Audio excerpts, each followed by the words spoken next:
Renata Boucher was 32 years old, 8 months pregnant when she found the hotel charge on a shared rewards account. Desmond told her he'd been at his mother's that night. The charge said otherwise. She didn't scream. She didn't confront him. She called him an hour later and told him she was having early contractions, just to see what he'd do. 3 hours passed before he walked through the door, smelling like someone else's perfume, talking about traffic. That night, while he slept, Rennie picked up his phone. Months of messages. A woman named Brielle, and one line sent that same week that she would never unsee. Once the baby comes, she'll be too tired to notice anything anyway. Desmond believed his pregnant girlfriend was too exhausted, too soft, too trusting to ever find out. He had no idea she'd already saved every screenshot. And outside in the driveway, a woman named Brielle was waiting in her car, completely unbothered by what she was about to take. Neither of them knew what Rennie would build in the year that followed. Before we go any further, I wrote a book for anyone whose trust has been broken by a cheating partner, a betrayal from someone close, or a wound that's still healing. If that's you, it's here. VoicesandStoriesYT.com. I'll put the link below this video. The paint was called Soft Sage.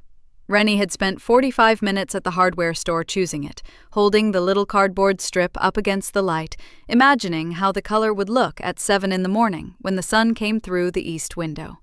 She had done the math on square footage, bought the right amount of primer, taped the baseboards herself on a Tuesday night after work.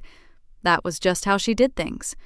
Now the roller made long, smooth strokes across the wall, and the room smelled like fresh paint and possibility. Her back ached. Her feet had been swollen since Thursday. She didn't stop. Her phone rested on top of the drop cloth, propped against the paint tray, screen open to a spreadsheet she had built herself.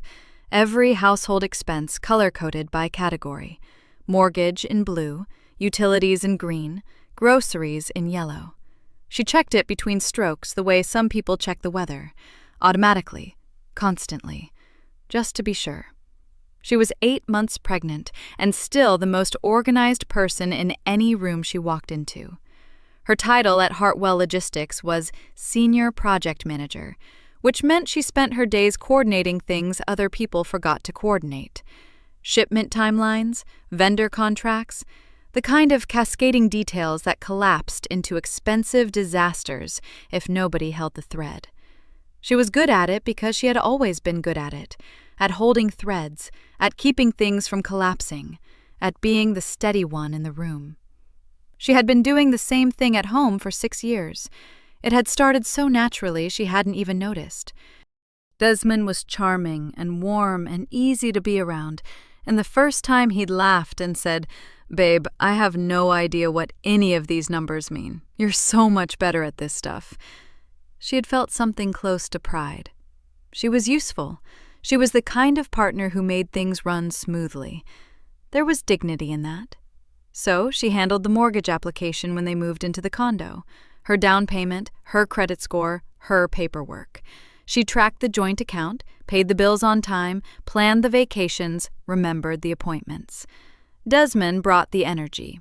He brought the fun. He could make a room laugh in under a minute. And when he turned that warmth on Rennie, she felt chosen. That felt like enough.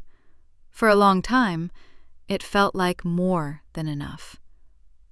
The first time she noticed something was off, she hadn't let herself call it that. It was a Tuesday in February. Desmond had texted at 5:15 p.m. "Running late, big client thing, don't wait up." She had eaten dinner alone at the kitchen island, with a contract proposal open on her laptop. She hadn't thought much of it. Sales directors had long nights. That was real. But it kept happening. 3 nights one week, then 4. The texts always came a little too smoothly, a little too already typed. When she asked about it, casually, over the weekend, he had given her a smile that didn't quite reach his eyes and said, "You know how Q1 is, Ren. It's always like this." She had nodded. She had let it go. Then there was the work trip to Columbus in March. He'd been cagey about it in a way she couldn't entirely name, short on details, a little impatient when she asked which hotel, not quite meeting her eyes when he mentioned it would be a long weekend. She had told herself she was being hormonal. She had told herself that was unfair to him. The ultrasound had been the thing that quietly stung the most. She'd had a 28-week appointment on a Thursday afternoon and had come home glowing, a fresh set of printed photos in her purse, the baby's face finally looking like an actual face. She had spread them on the kitchen counter, wanting him to see, wanting that shared moment feeling, that our child feeling. Desmond had glanced down at them. "Wild," he had said, in the same tone he used for something mildly interesting on TV. Then he had picked up his phone. She had gathered the photos back into their envelope. She had told herself he was tired. The nursery wall was almost finished. The soft sage looked exactly the way she'd imagined. Calm, warm, like the room itself was already breathing. She set the roller down and picked up her phone, switching out of the Paint Calculator app and into the joint rewards portal she logged into once a month to transfer bill pay points to her account. She scrolled through the recent activity the way she always did, briskly, efficiently, just checking. She almost missed it.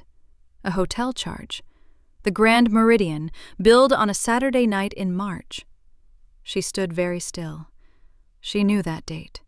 She knew it because she had been home alone that weekend with a heating pad against her lower back, texting Desmond that the baby had been kicking all evening. He had texted back a heart emoji from what he said was his mother's couch, 2 towns over. The charge was $247. Rennie did not move.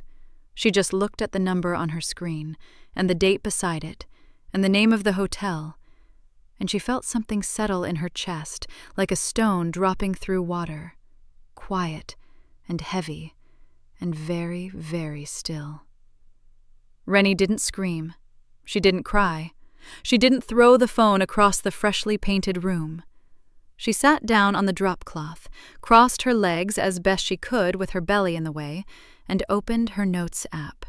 Then she started screenshotting every transaction, every date. The hotel charge first, then the 3 charges before it she hadn't looked closely at, a restaurant she didn't recognize, a spa package billed on a Sunday, a florist order that had never once produced flowers inside this condo.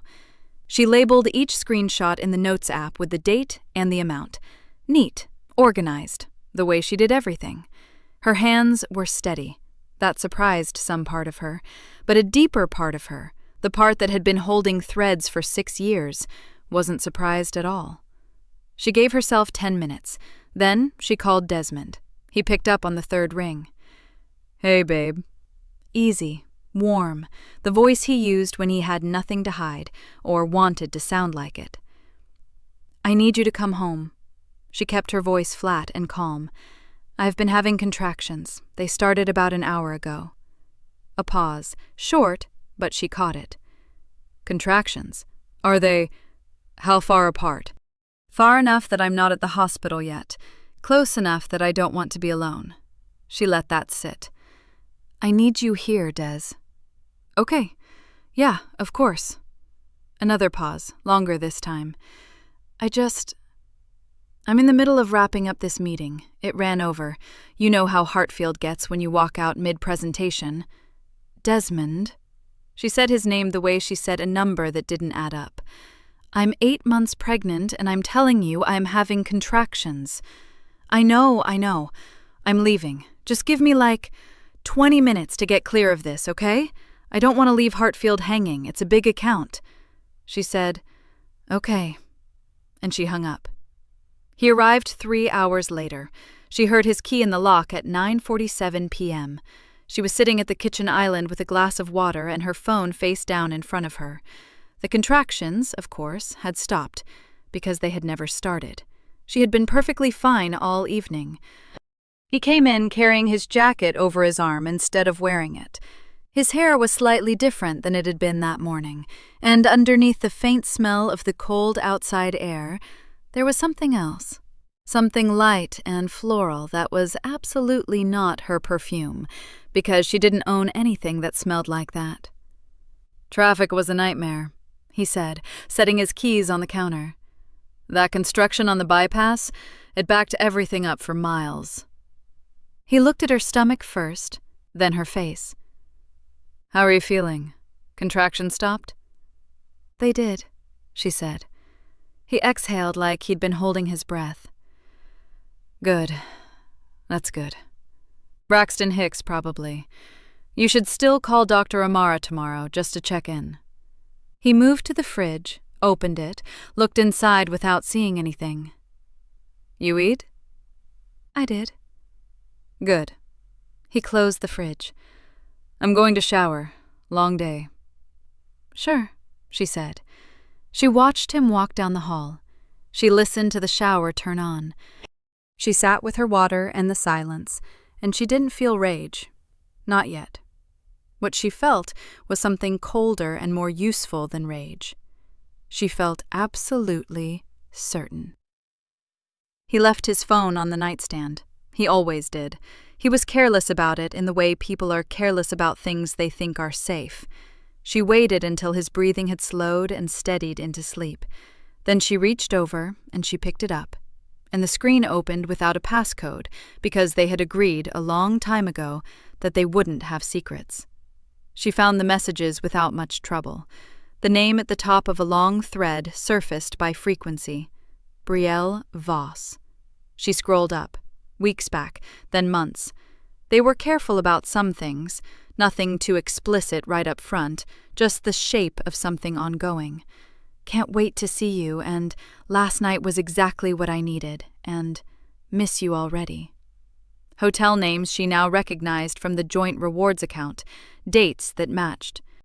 A thread of planning for the Columbus trip in March, restaurant reservations and checkout times, and the kind of small, easy logistics that Rennie had always handled for this relationship, and that Desmond had apparently learned to manage fine on his own, for someone else. She kept scrolling. She didn't rush. She found the message 3 days old, sitting in the middle of a conversation about the coming weeks. Brielle had written, "You still stressed about the whole situation?" And Desmond had written back, "Not really. Once the baby comes, she'll be too tired to notice anything anyway."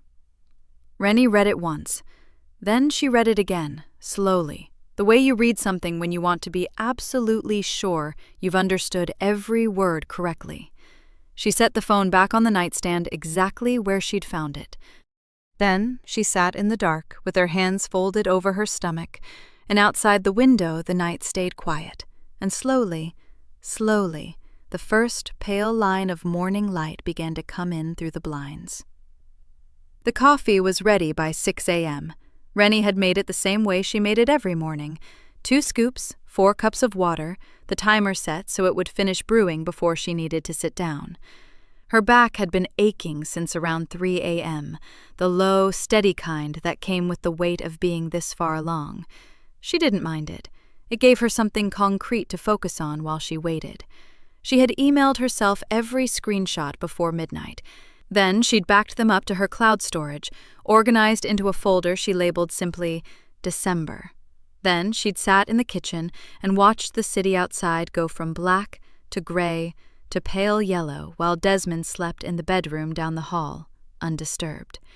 She heard him get up at 7:15, water running. The particular creak of the bathroom door she had been meaning to fix for a year. When he came out, she was sitting at the kitchen island with her coffee, both hands wrapped around the mug. "Morning," he said. He moved toward the coffee maker. He was still half asleep, rumpled, soft around the edges the way he always was before he remembered to perform. He poured a cup. He turned around. He looked at her face. Something in him shifted. She watched it happen, a small stillness, the way a person goes quiet right before they realize the ground isn't solid. "You doing okay?" he said. "I know about Brielle," she said. She said it the same way she'd say the invoice didn't process or the account number is wrong. A fact, just a fact, sitting on the counter between them. Desmond's cup stopped halfway to his mouth. He set it down. Rennie. The hotel in March. The spa charge in October. The florist order that was apparently for someone else's desk. She kept her eyes on him. The message about how tired I'd be once the baby came. He opened his mouth. She watched him sort through his options. Denial, deflection, the slow crumble into apology. She had seen all 3 before, over smaller things. She wasn't interested in any of them today. "I want you out," she said, "before this baby comes. That's all I have to say to you right now." He stared at her. She could see him searching for the version of her he knew how to handle, the one who would cry or raise her voice or give him a crack to work with. "You're exhausted," he said carefully. "You've been up all night, I can see it. Can we sit down and actually talk about this?" "I'm not exhausted, Desmond. I'm done." She took a sip of her coffee. "There's a duffel bag in the hall closet." He packed in under an hour. She stayed in the kitchen. She didn't watch him move back and forth, didn't comment on what he took or what he left. She heard drawers opening, the zip of a bag.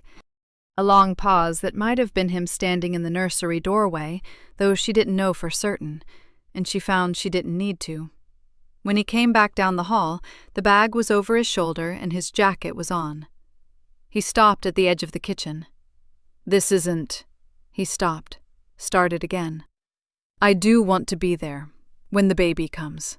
I want you to know that." She looked at him for a moment. "Okay," she said. She didn't say anything else. He picked up his keys from the counter. He walked to the door. He opened it, and he left, and the door clicked shut behind him, and that was that. Rennie stood from the stool and moved to the front window, one hand on her lower back. There was a car at the curb she didn't recognize, a dark gray sedan, engine running, exhaust curling up into the cold morning air. The woman behind the wheel was young, mid-20s, hair pulled back, one knee up against the door panel. She was scrolling her phone with the loose, unhurried look of someone waiting on a delivery. Rennie opened the front door and walked out onto the porch. The woman in the car glanced up. She took in Rennie's face, then her stomach, then her face again. She rolled the window down about halfway.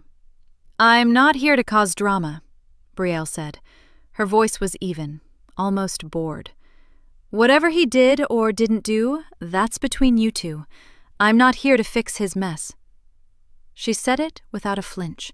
No apology, no acknowledgement of the belly, the porch, the morning, any of it. Just mild irritation at having to state the obvious. Rennie stood in the cold and looked at her. She didn't say a word. Desmond came down the porch steps past her without looking back. He opened the passenger door, put the duffel in the back, and got in. Brielle was already rolling the window back up. The car pulled away from the curb. Rennie watched it until it turned the corner. Then she went back inside, closed the door, and put her hand flat on her stomach. She gave birth 6 weeks later on a Tuesday afternoon. Loretta held her hand the whole time. She was the only one there, which was exactly how Rennie had planned it by then. Her son came into the world small and loud and perfect, with Rennie's nose and a grip that surprised the nurse. She named him Callum. She had chosen the name herself, months earlier, on a night when Desmond had been stuck at work. Desmond sent no money in the first month. In the second month, he sent a text asking how everything was going. Rennie showed it to Andre, who told her to document it and say nothing. She did.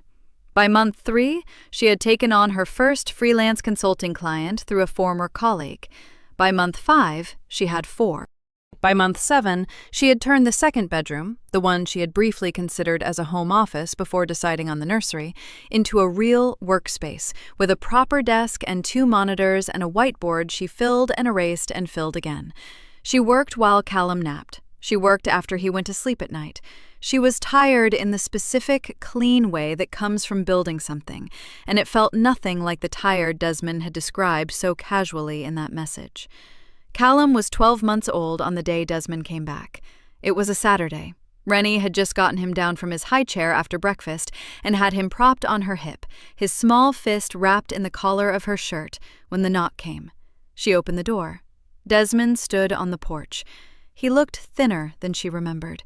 The easy, polished version of him she had lived with for 6 years was gone. What was left looked tired in a different way, unsteady, scraped down to something smaller. "Hey," he said. He had the careful voice of someone who had rehearsed. "I was hoping we could talk. He glanced at Callum. Something moved across his face. "I want to see him, and I want to try to fix things. I know I have no right to ask, but I'm asking." Rennie looked at him. She felt Callum's weight on her hip, solid and warm. "You're a year too late," she said, and she closed the door. The car seat box was still on the kitchen floor, instructions spread flat on the tile, when Andre sat down across from her with his second cup of coffee. "So he just showed up," he said. It wasn't a question. Knocked like he had an appointment. Rennie turned her mug in a slow circle on the table.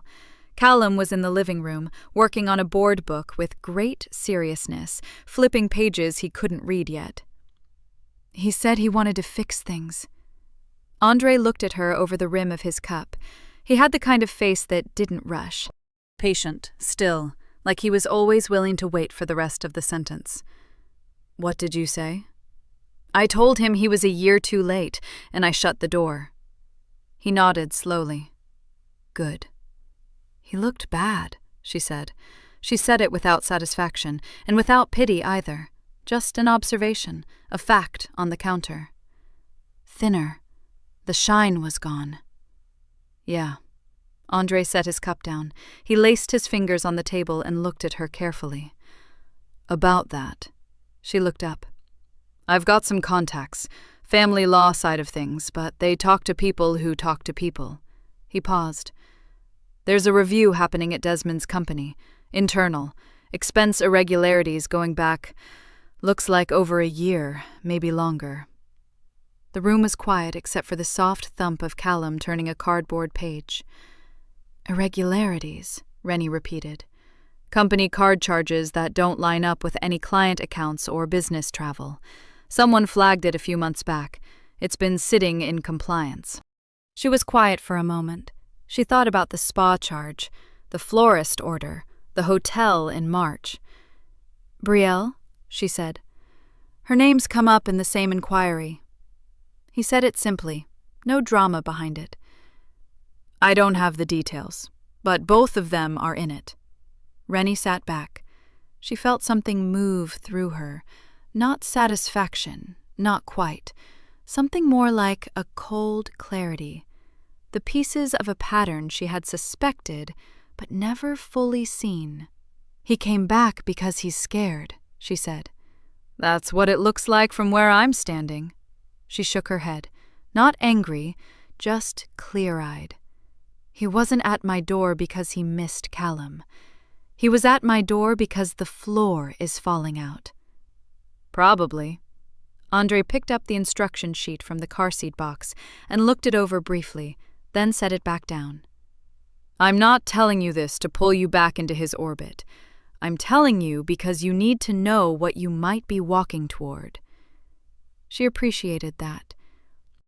"Andre never said what you should do. He said what you need to see." "I'm not walking toward anything," she said. He nodded. "No." She looked over at Callum, who had abandoned the book and was now studying his own foot with deep concentration.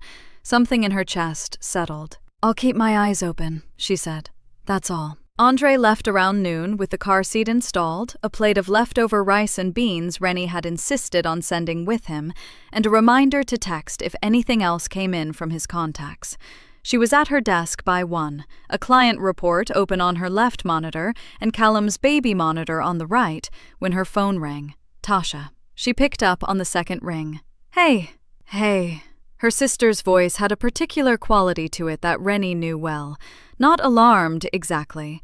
Careful. The tone Tasha used when she had found a number that didn't add up and was about to show you exactly why.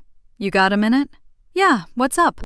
"So I was running that account sweep you asked me to do back in October, the one to make sure everything old with Desmond was fully separated?" A brief pause. "I should have flagged this sooner. I thought it was closed." Rennie turned away from her monitor. "Which account?" "A joint business credit line. It was opened, looks like about 18 months ago, under both your names. You're listed as co-signer."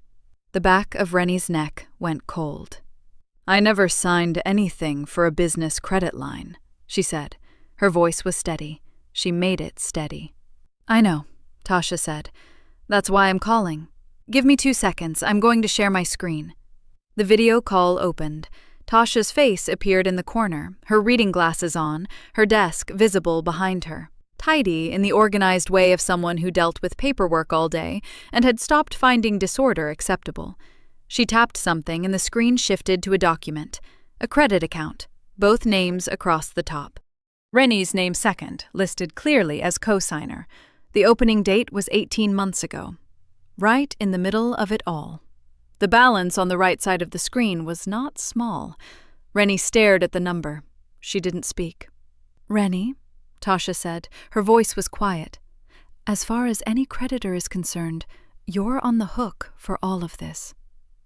Rennie ended the video call with Tasha, picked up her phone, and dialed the number on the back of the card.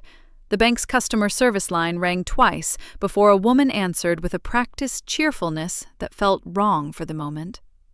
Hi, Rennie said. I need to verify information on a joint business credit line. I'm listed as co-signer. I'm not sure this account was ever authorized by me. She gave her name, her date of birth, the last 4 of her social. She answered the security questions the way she answered everything, steadily, one at a time. The woman on the phone took a moment, typing. Yes, I have the account here. It was open 19 months ago. Current balance. She read the number. It matched what Tasha had shown her. Can you tell me the charge history? Rennie asked. She had already pulled out a legal pad, pen uncapped.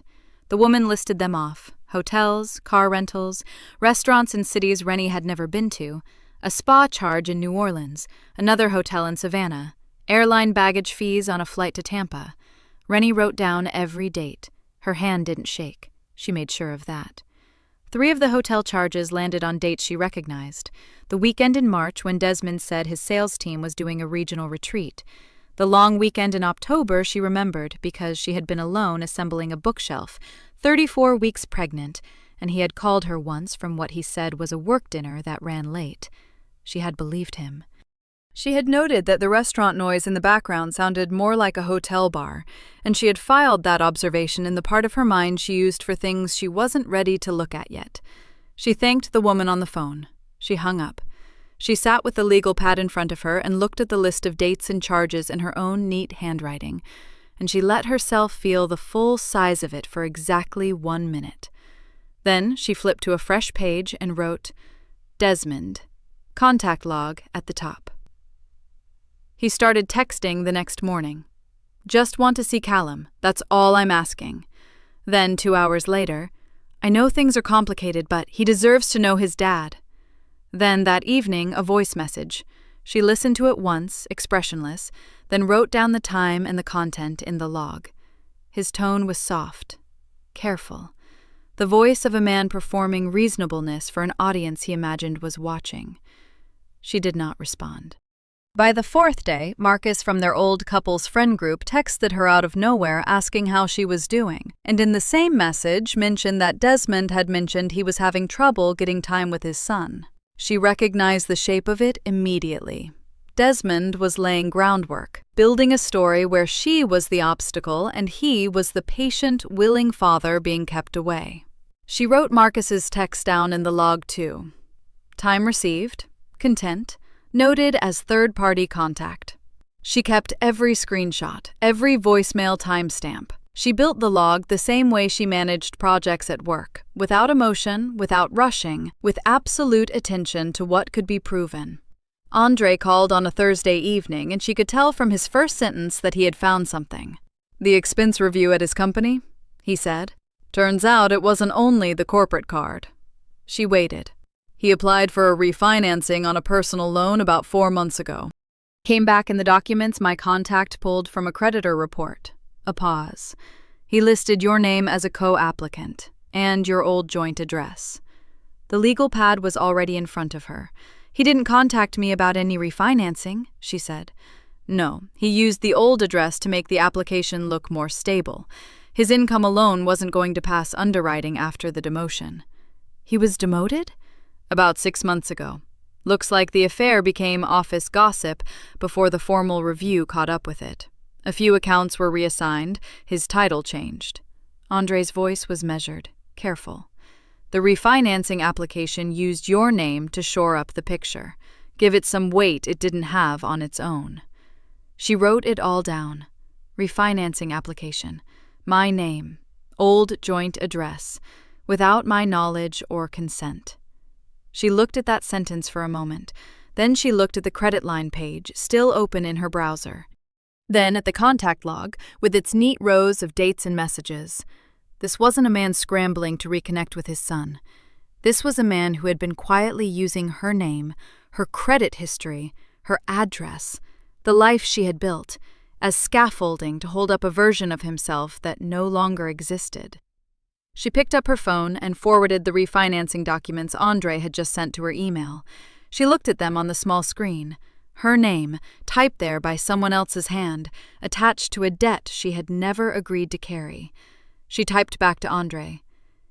Can you find me a family attorney? Someone who handles credit fraud too, or can refer me to someone who does. She hit send.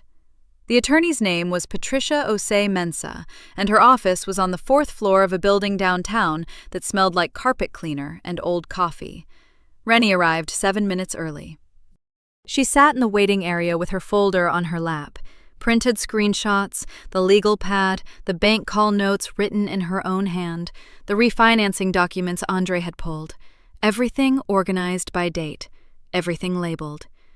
When Patricia came to the door and introduced herself, she looked at the folder first, and then at Rennie. "You've already done a lot of the work," she said. "That's what I do," Rennie said. The meeting lasted 45 minutes. Patricia was precise and unhurried. She had short, natural hair and reading glasses she only put on when she was looking at a document. And she had the habit of tapping her pen once on the page before she spoke, like punctuation before the sentence. She confirmed what Rennie already suspected. The credit line was a liability problem. The refinancing application was worse. Using a cosigner's name on a credit application without their knowledge or written consent, Patricia said, tapping her pen, is fraud. It doesn't matter how long you lived together. It doesn't matter what the relationship was. You did not authorize this. Your signature isn't on it. That matters. Rennie nodded. What I want you to do right now, Patricia continued, is nothing. Rennie looked at her. Don't confront him. Don't tell him you've been to see me. Don't respond differently than you have been. You keep that log. You keep documenting every contact, and you let me build the full picture before anyone tips him off. She took off her glasses. A man who has already used your name once without asking will do it again if he thinks there's no one watching. Rennie thought about the contact log, the neat rows, the screenshots already backed up in 3 places. That's already what I've been doing, she said. Patricia smiled, briefly, but with real approval. Then keep doing it, she said. He showed up on a Saturday afternoon. Rennie heard the knock and checked the window before she opened the door. Desmond stood on the porch, holding a bag from a children's boutique and a small stuffed giraffe with a yellow ribbon around its neck. He was wearing the gray Henley she used to tell him looked good on him. She noticed that, too. She opened the door but did not step back from it. I just wanted to drop something off, he said, for Callum. His voice was soft, the same careful softness from the voicemails. He was performing again, and he believed he was convincing. I'll make sure he gets it, Rennie said. She took the bag. She did not move from the doorway. Desmond's eyes shifted past her into the house, then back to her face. I've been thinking a lot, Rennie. About everything. About how I handled things, how I left. He exhaled like the words cost him something. I know I can't take it back, but I want to do better. For him, and... I heard you, Rennie said. I'll make sure he gets the giraffe.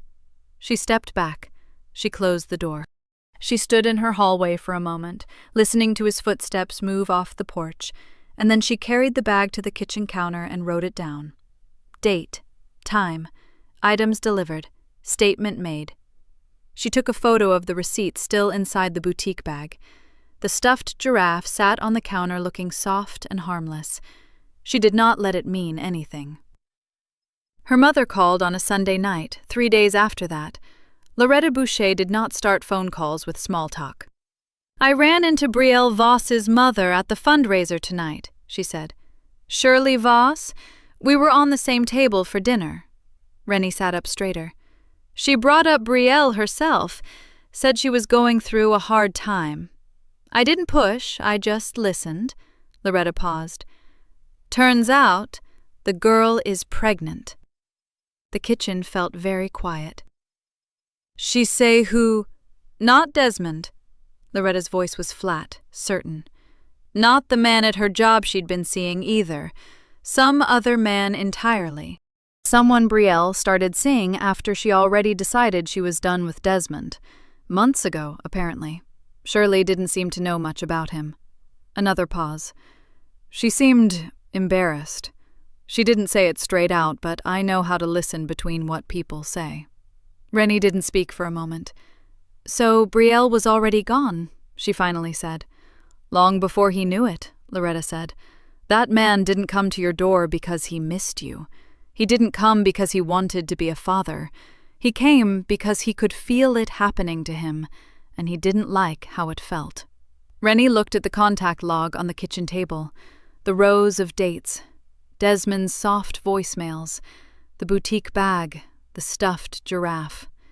He had stood on her porch with his careful voice and his gray Henley and his practiced grief, and none of it had been about her or about Callum. It had been about him. A man bracing for the fall, reaching for the last solid thing, the life she had built, because his own had already been pulled from under him by a woman who had moved on without bothering to tell him. Rennie understood the shape of it completely now. She picked up her pen and kept writing. Patricia Ose-Mensah's office was the same as before. Same carpet cleaner smell, same cold coffee in the hallway, same quiet that made you feel like the building itself was holding its breath. Rennie liked it. It suited the kind of thinking she came here to do. She set the folder on the desk. Thicker this time. Patricia opened it without ceremony. The credit line statements were on top, organized oldest to newest, the overlapping dates circled in red ink. Behind those, the refinancing paperwork Andre had pulled. Behind that, Rennie's contact log. Every visit, every voicemail, every boutique bag and stuffed animal delivered to a door he had no legal claim to knock on. Patricia read quietly. She tapped her pen once, then again. "He's been busy," she said. "He has," Rennie said. Patricia set down her glasses. "Between the unauthorized credit line and the refinancing application, we have 2 distinct financial violations with your name attached, both documentable, both serious." She looked at Rennie directly. "We can move on this. I want you to understand what that means. It means enforceable child support terms, formal removal from every joint debt obligation, and a written liability agreement he signs acknowledging the unauthorized use of your name and your credit." She tapped her pen. "If he refuses to sign, we pursue the fraud formally. At that point, it stops being a civil matter." Rennie let that settle. She had already thought it through, but hearing it laid out in Patricia's measured cadence made it feel real in a different way. Concrete. The way a project feels different once the timeline is on paper. "I want to be there when he hears it," Rennie said. Patricia looked at her. "Not through a letter. Not through a third party. I want him to sit across from me and hear it come from my mouth." She kept her voice even. "I want witnesses. My mother and my friend Andre. I want him to understand that the people who know exactly what he did are all in the same room." Patricia was quiet for a moment, then she nodded slowly. "That's your right," she said. "I'll have everything drafted and ready before the meeting. You take the documents. You present them. You give him the choice." She paused. "Keep it controlled. Let the paperwork do the talking when you need it to." "That's the plan," Rennie said. She called him from her car in the parking garage. 4 levels down, concrete pillars on every side, the engine still running. She had decided on the drive over that she wanted to make the call before she left the building, before she was back in her house, in her space, with Callum's toys on the floor and the contact log on the kitchen table. She wanted to make it from somewhere neutral, somewhere that wasn't hers. He picked up on the second ring. "Rennie?" His voice shifted immediately, warm, almost relieved, like a man who had been waiting by the window. "Hey, I'm really glad you called. You've been asking to meet," she said. "I think it's time." A beat. She could hear him breathe. "Yeah," he said. "Yeah, I think so too. There's a lot I want to say, a lot I think we need to talk through, you know? About us, about Callum, about—" "We can talk through all of it," Rennie said. Her voice was steady, easy. She gave him nothing to read. "Come to the house," she said. "Saturday, 1 o'clock. "Saturday." He said it like he was writing it down. "Yeah, absolutely. That works." He paused, and she could hear the smile in it. "I'm really glad, Rennie. I want you to know that. I think we're both ready to—" "I'll see you Saturday," she said. She ended the call. She had heard, through Andre, secondhand, that Desmond had told at least one person at work that things were looking up with his family situation, that he expected to be around his son more. Full-time was the word that came back. She thought about that on the drive home. The confidence of it. The way he had already narrated the outcome in his mind, already told the story to someone as if it were settled.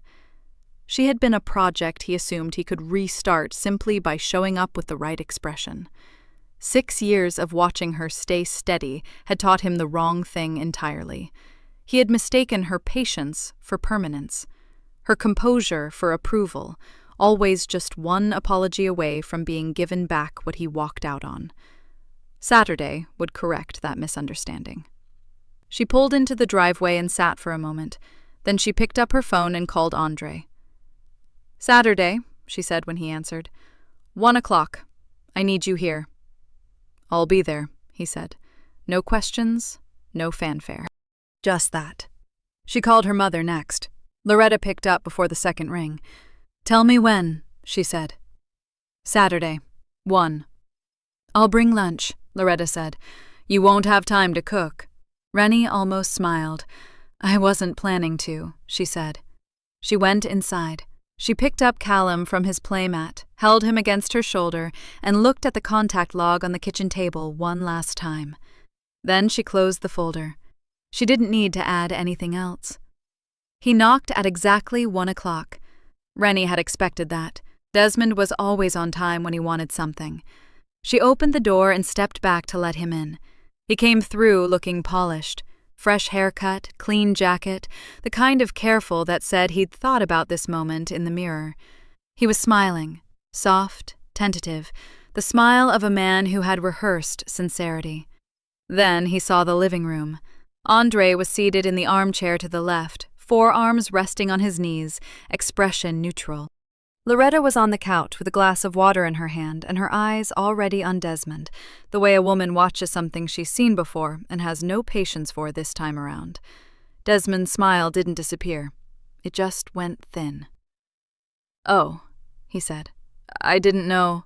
"Have a seat," Rennie said. She gestured to the chair across from the coffee table. The folder was already there, centered, closed. He looked at it. Then he looked at her. Then he sat. Rennie sat across from him and put her hands flat on the folder. "I'm going to walk through some things," she said. "I'm going to ask you to let me finish before you say anything." He glanced at Andre, then at Loretta. Something was recalibrating behind his eyes. "Rennie, I thought we were going to—" "Let me finish," she said. He closed his mouth. She opened the folder. The credit line statements were on top, same as they'd been in Patricia's office. She slid them across the table toward him. He looked down at them without touching them, the way you look at something you were hoping had stopped existing. "This account was opened in your name, with me listed as co-signer," she said. "I never signed anything. I never authorized it. But my name and my credit have been attached to it for over a year." She tapped the circled dates. These charges here, here, and here overlap exactly with dates you told me you were traveling for work. She pulled the next sheet from the folder, the refinancing application. You used my name on this. You used our old joint address to make yourself look stable to a lender while you were applying after your demotion. She set it on top of the credit line statements. I have the original application. I have the lender's records. I have everything. Desmond sat very still. Rennie, I'm not done. She pulled the last sheet, a single printed page, a timeline, dates down the left margin, on the right, what each date corresponded to. The first hotel charge. The first message between him and Brielle she'd found on his phone. The week Brielle had sent the message about the baby coming. The week Rennie had gone into labor, alone. She laid it face up in front of him and let him read it. The room was quiet. Callum was asleep down the hall. Outside, a car passed slowly on the street. You came back to my door because you were scared, Rennie said. Not because you were sorry. Brielle is pregnant. Not by you, not by the director she was seeing either. By someone she met after she'd already decided she was done with you. She watched his face. You didn't come back because you missed your son. You came back because you felt the same thing I felt standing on that porch, watching your car drive away. And you thought I'd be soft enough to catch you. A muscle moved in his jaw. That's not fair, Rennie. That's not the whole... It's all documented, she said. She reached back into the folder and set Patricia's paperwork on the table. Clean pages, clear language. 2 documents, the liability agreement, the child support terms. You sign both of these today, she said. You remove me from every joint obligation. You acknowledge the unauthorized use of my name and my credit in writing. You agree to the support schedule my attorney drafted. She folded her hands. Or I pursue the fraud formally. Both violations. Full enforcement through the courts on support. Everything, all at once. He looked at the documents, then up at her, then at Andre. Andre did not look away, then at Loretta. Loretta took a slow sip of her water and set the glass down. Desmond let out a breath through his nose, the sound of a man who had come in holding a hand he'd already decided was strong and was only now looking at the cards. So that's it. His voice dropped. I made mistakes, Rennie. Real mistakes. I know that. And this is... What, you're punishing me for it? In front of everybody? You misused my credit, she said. You left me to have a baby alone. You spent a year trying to get back into this house because your plan fell apart. She didn't raise her voice, not even slightly. This isn't punishment. This is paperwork. He looked once more around the room. There was nothing there for him, no sympathy on Andre's face, no hesitation on Loretta's, no waver in Rennie's eyes. He picked up the pen she had set beside the documents, and he signed, both pages, in front of all 3 of them. The documents reached the bank on a Tuesday. Andre had handled the routing himself, careful and clean, the way he did everything. The compliance referral went to Desmond's HR department the same afternoon, through the attorney's office, flagged as a formal notice of unauthorized credit activity and falsified identification on a lending application. Rennie didn't make a single phone call to push it forward. She didn't have to. The paperwork did what paperwork does when it's real. She was in a client meeting on Thursday when her phone buzzed with a text from Andre. She left it face down on the table until the meeting ended. They opened the investigation. Official. Wanted you to know. She read it twice. Then she set the phone down and went to make a cup of coffee. The investigation took 11 days. She knew this because Andre told her afterward, not because she was watching the clock. She had a son to feed and a business to run, and a mortgage payment due on the 14th, and those things did not pause for Desmond's professional unraveling. What the investigation found was not complicated. The credit line charges were real. The dates were real. The refinancing application had Rennie's name on it in a signature that wasn't hers, and the lender's records confirmed she had never been contacted for verification. Desmond had no clean explanation for any of it. His story shifted twice during the review, and then stopped making sense entirely. He was called into a meeting on a Friday afternoon. He did not come out employed.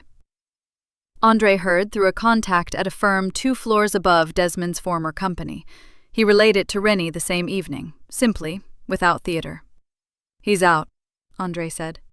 "Effective immediately. They cited the financial misconduct. It'll follow him." Rennie nodded.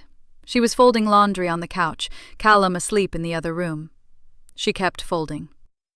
"Okay," she said. Andre watched her for a moment. "You all right?"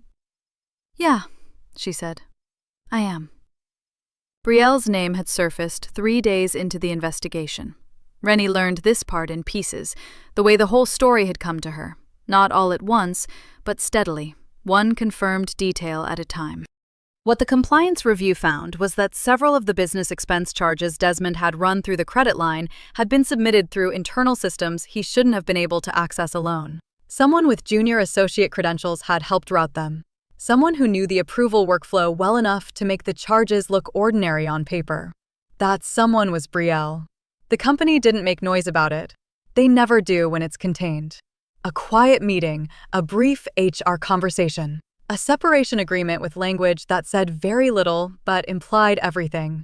Colleagues understood it plainly. The kind of exit that follows you. The senior director heard about it the same week. He had been careful with Brielle, the way men in his position are careful. Present enough to be useful to her, distant enough to deny if needed. When her name appeared in the investigation summary, he became very distant, very quickly. He sent a short message. Something about timing. Something about focus. The kind of message that meant, "Don't contact me again," without ever saying so plainly. Brielle did not respond, from what Andre gathered. There was nothing left to say. Pregnant, without her job, without the director, and without Desmond as any kind of fallback, Brielle landed in a silence that had no one in it. Rennie thought about the curb. She thought about a car idling at the edge of her property on the morning everything ended, and a woman in the passenger seat scrolling her phone like she was waiting on a delivery. The flat indifference of it.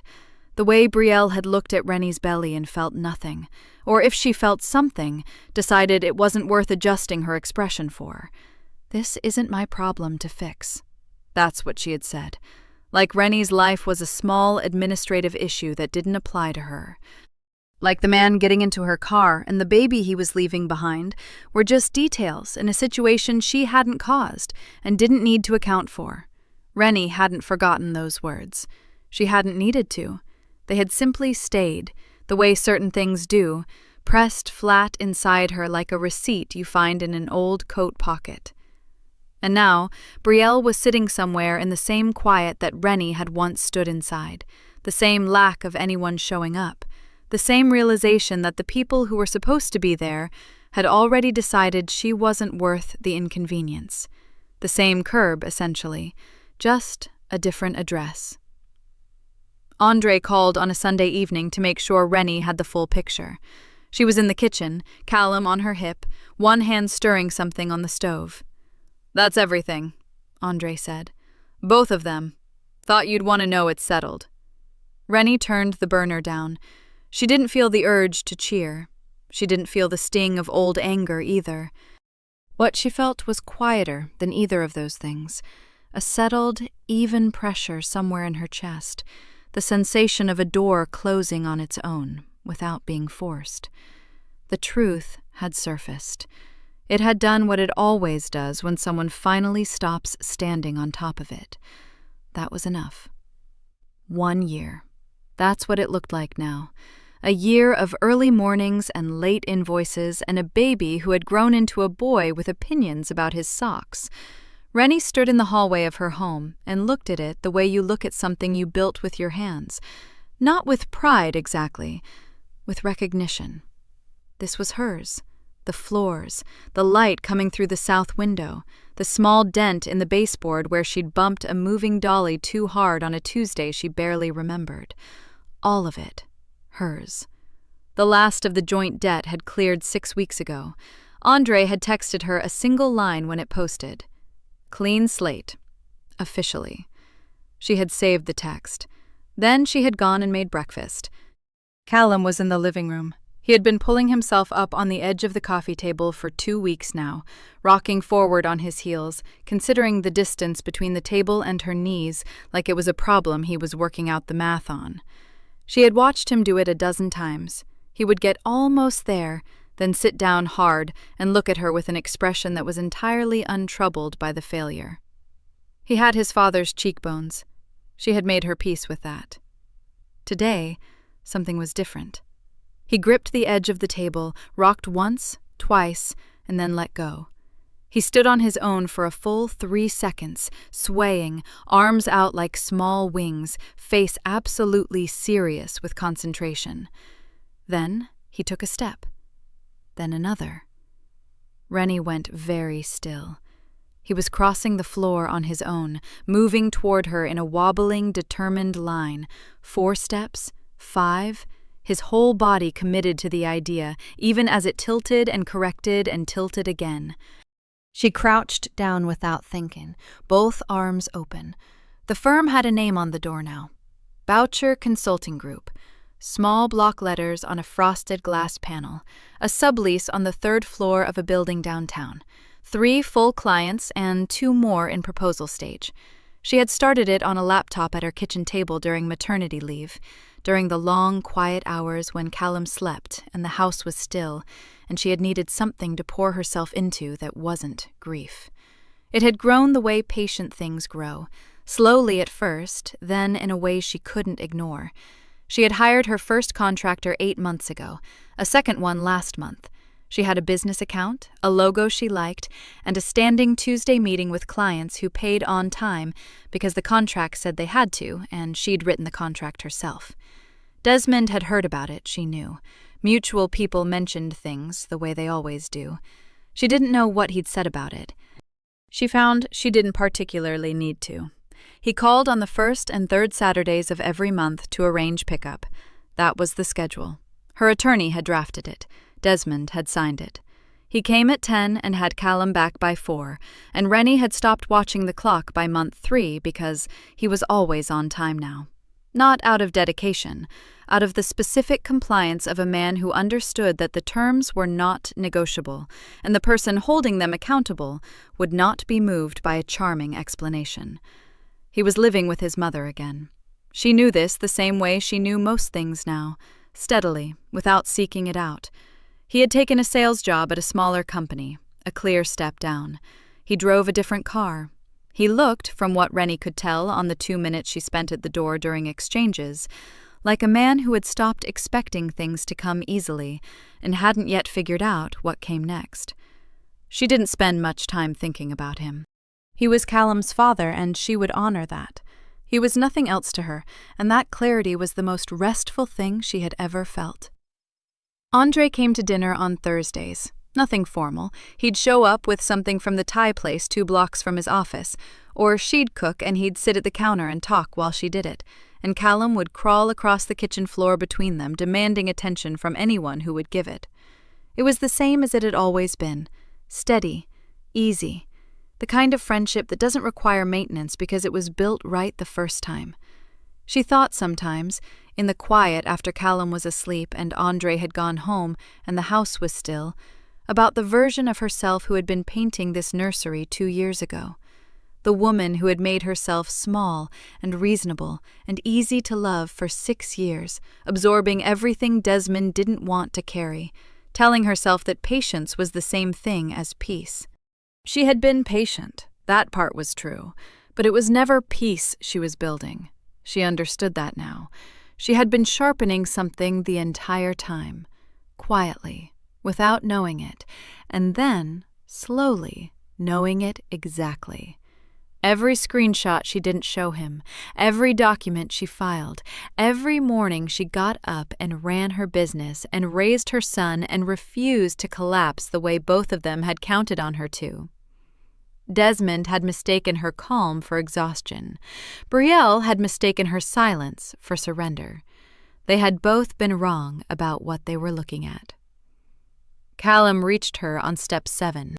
Both arms stretched out, face breaking open into a grin so wide it took over his whole expression, and she scooped him up in one motion, standing with him pressed against her chest, his laugh loud and delighted in her ear, hers rising to meet it. Thank you for watching until the end. If this story meant something to you, hit subscribe and turn on notifications. I've got 2 stories on the screen that you have to watch next. Have a great day!